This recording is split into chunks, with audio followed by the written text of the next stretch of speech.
அரசியலமைப்பு சட்டம் 130வது திருத்த மசோதா. எம்எல்ஏ, எம்பி, முதலமைச்சர் தொடர்ந்து 30 நாட்கள் சிறையில் இருந்தால் பதவி நீக்கம் அல்லது செல்லாது.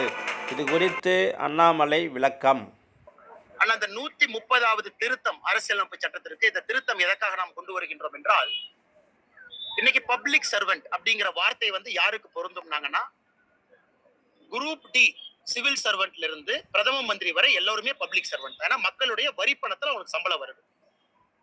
இன்னைக்கு group D, group C, group B, group A இந்த 4 குரூப்ல இருக்கக்கூடிய அரசு அதிகாரிகள் ஒரு தவறு செய்து கைது செய்யப்படும் பொழுது ஒரு குறிப்பிட்ட நாட்களுக்கு பிறகு அந்த பணியில் இருந்து அவர்கள் நீக்கப்படுகின்றார்கள். அந்த பணியில் அவங்க இருக்க முடியாது. இது அரசு பணியில் இருக்கக்கூடிய ஒரு சார்பு இருக்கக்கூடிய சகோதர சகோதரிகளுக்கு இது பொருந்தது.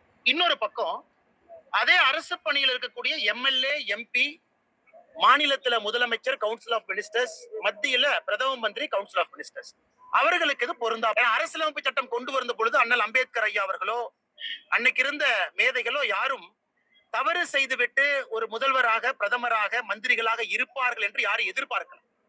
அன்னைக்கு காலகட்டத்தில் அது தேவைப்படல.